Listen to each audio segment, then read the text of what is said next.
जवाब दिया यहाँ से चली जाओ। अगर मेरे पास में रहना है, अगर मेरे पास में आपको रहना है तो दुष्यंत महाराज जवाब देने लगे, सुनो देवी,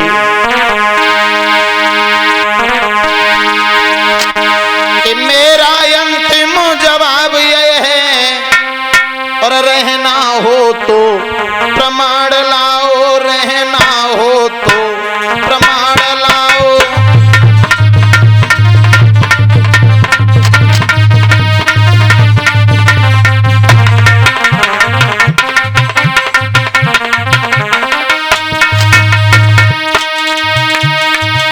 जो चिन्ह नहीं है ओ देवी,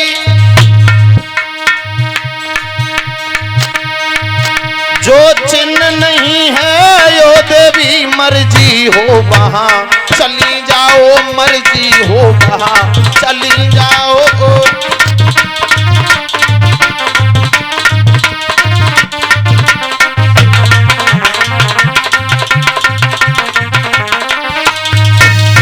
जवाब दिया है, अगर आपको रहना है, मेरा अंतिम जवाब यह है, रहना हो तो प्रमाण लाओ, और प्रमाण अगर नहीं हो आपके पास में तो मर्जी हो वहां चली जाओ। कुछ सबूत हमें दो, कुछ प्रमाण दो जिससे हम माने कि आप वास्तविक में मेरी पत्नी हो। ऐसे कोई भी आकर के हमसे अपनी पत्नी बताएगा तो मैं क्या उसे स्वीकार कर लूंगा? तो राजा की बात सुन के हाथों को देखा तो अंगूठी तो पहले ही सरोवर में निकल गई थी।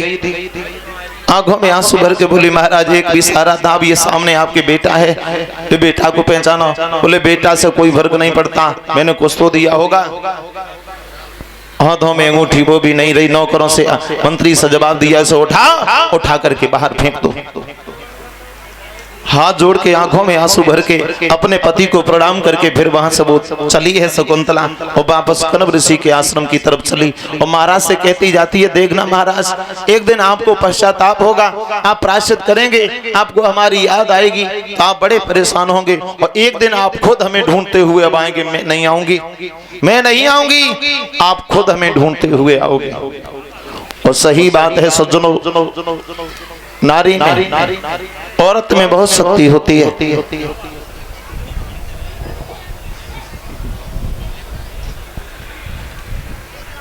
बहुत शक्ति होती है औरत में। अगर औरत के विचार सही हैं, पतिव्रत धर्म को अच्छे से निभाती है, तो वो घर स्वर्ग से कम नहीं होता है। और एक बात बोलूं सज्जनों, जहां पर हमेशा चार भाई हैं, सलाह से रहते हो, जिस घर में हमेशा सुलह मची रहती हो, कभी भी किसी प्रकार का कोई कष्ट, कोई कलेश, कोई कलह न हो, समझ लेना इसी घर में स्वर्ग है। और जिस घर में आपस में बाप बेटे में, पति पत्नी में झगड़ा बना रहता हो, तो समझ लेना इसी घर में नरक है। नरक और स्वर्ग कोई आसमान में नहीं होते हैं, लेकिन क्षमा चाहेंगे आजकल हमने देखा है, वैसे इंसान के जहां तक विचारों की बात की जाए तो हमारा वेद तो यहां तक कहता है, मनोरभव हे मनुष्य तू मनुष्य बन। वेद कहता है मनोरभव हे मनुष्य तू मनुष्य बन।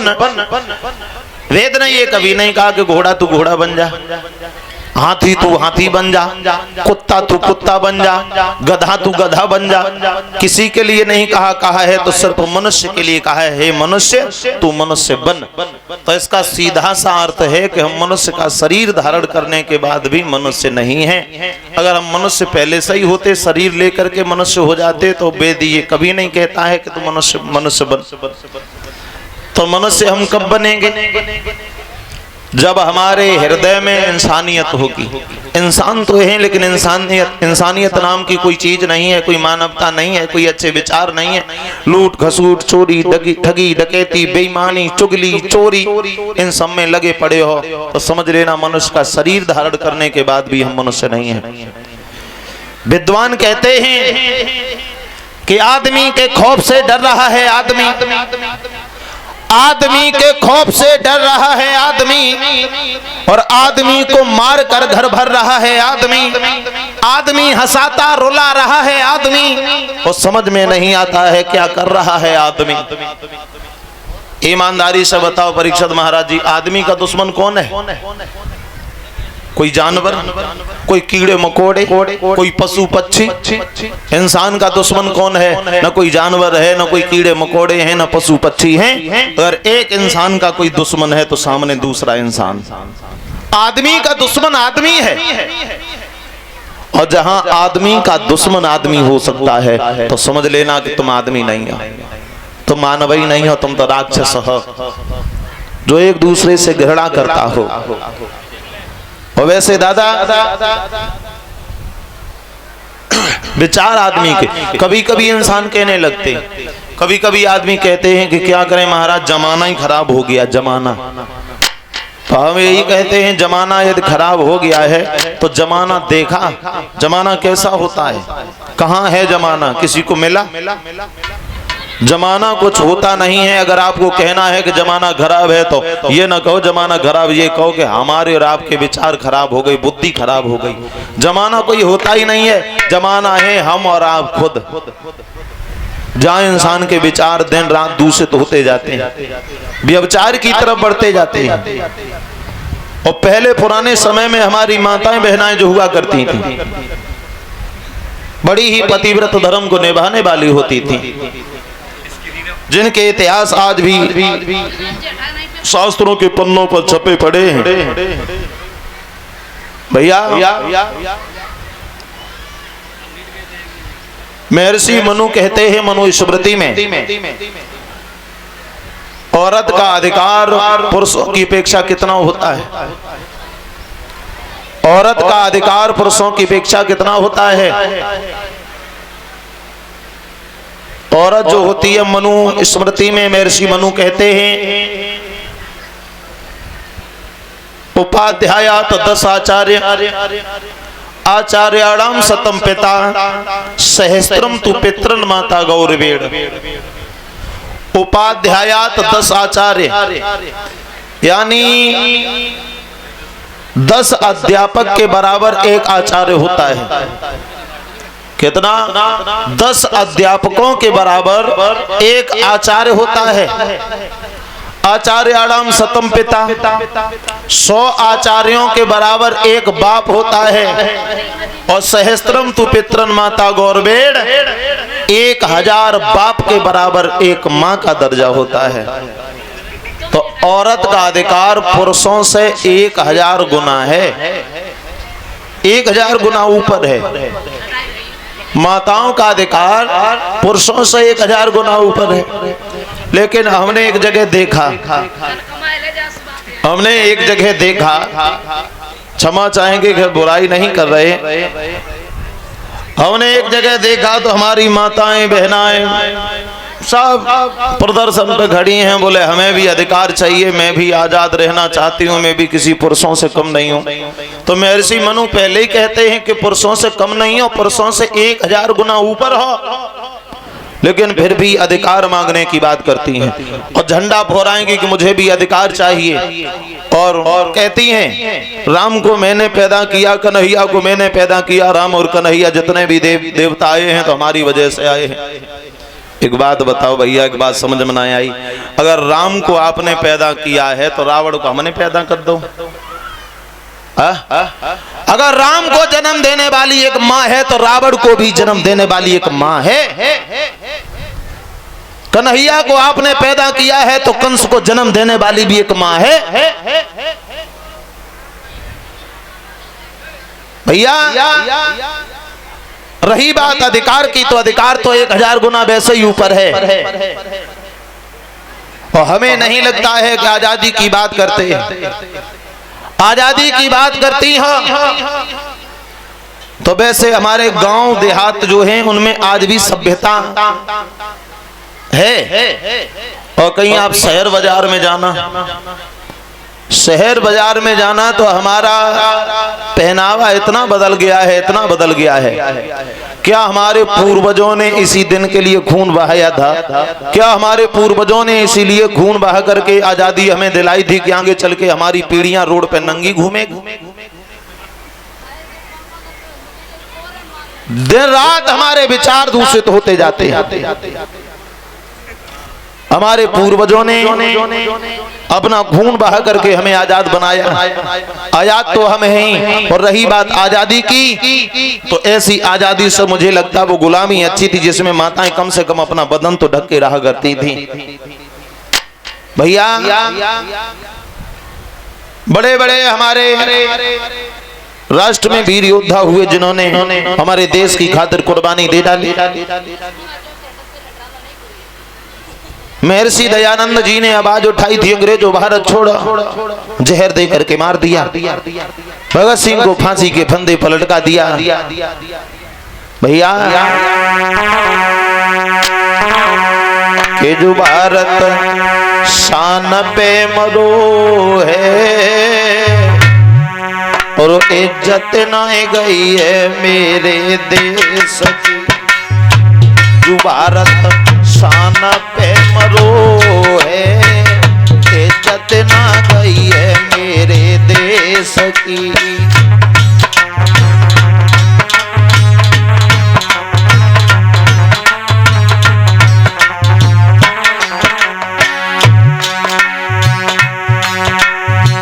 दयानंद जी ने आवाज उठाई, जहर देकर के मार दिया।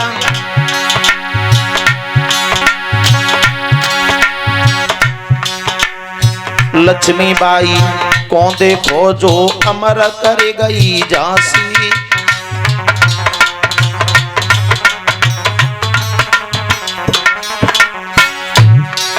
हमारे देश की वो वीरांगना पति को खोने के बाद भी डट के मुकाबला किया और आज इतिहास के पन्नों पर अपना नाम सुनहरे अक्षरों में लिखवा दिया। और आज की वीरांगना अगर कोई गली में कुत्ता भौंक जाए तो वो गली बदल देती, दूसरे रास्ता से निकले। लक्ष्मीबाई को देखो जो अमर कर गई झांसी। हंसते हंसते भगत सिंह ने गर्दन डारी फांसी। हंस के देश पे मरो है, इज्जत ना गई है मेरे देश की।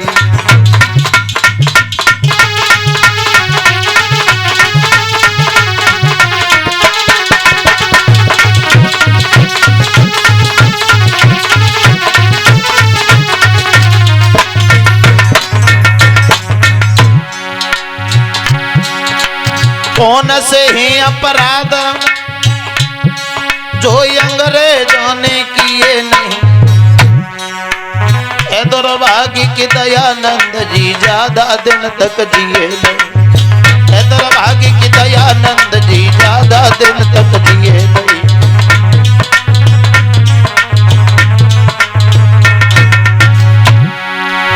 भैया कौन से हैं अन्याय जो तुम लोगों ने सहे नहीं। परदेश की खातिर कौन नेता ने जहर के प्याला पिए नहीं।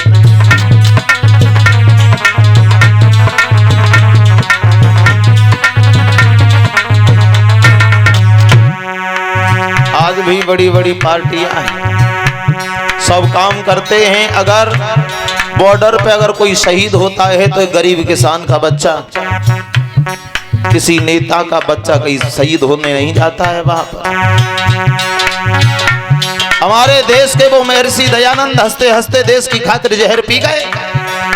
लेकिन आजकल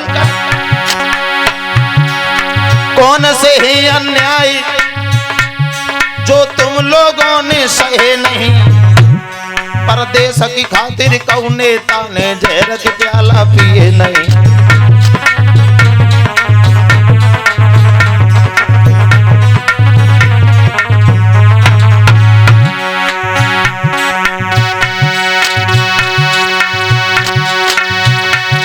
हे हरा भरा वीरों से सदा ये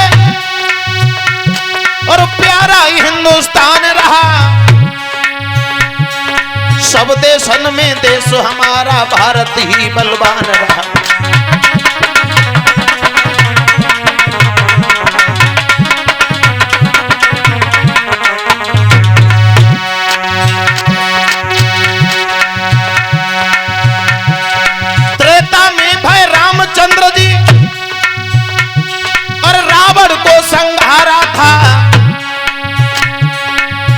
द्वापर युग में श्री कृष्ण ने मामा कंस पछाड़ा था।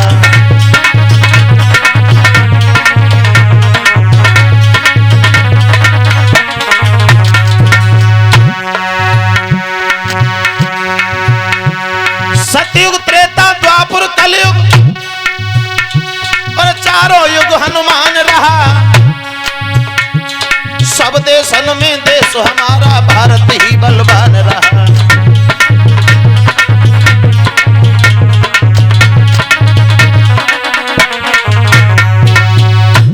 महाराज ऐसी ऐसी हमारे राष्ट्र में, हमारे देश में पतिव्रता हुई हैं, वीरांगनाएं हुई हैं, हमारे देश के ऐसे वीर हुए हैं।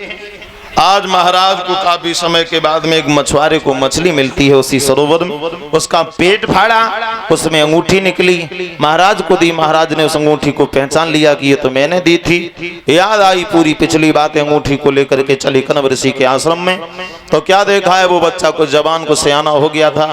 एक गुरुजी ने काला धागा उसके पैर में बांध दिया था, जवाब दिया कोई भी आएगा इसके पिता के अलावा कोई भी इस बच्चे को हाथ लगाएगा तो उसे सर्प डस लेगा। आज महाराज ने जाकर के देखा है तो क्या देखा, वो नन्हा सा बच्चा शेरों के साथ में खेल रहा है, शेरों का मुंह फाड़ के उनके दांत गिन रहा है। छोटे से बच्चे की बहादुरी को देख करके महाराज आगे बढ़े, उस बच्चे को गोद में उठा लिया। दासियों ने देखा और भी बात थी, लड़कियों ने देखा तो भागी। जवाब दिया एक राजा आए हैं और आपके बच्चे को गोद में ले लिया है। लेकिन गुरुजी ने कहा था वैसा कुछ नहीं हुआ, सर्प कोई नहीं आया।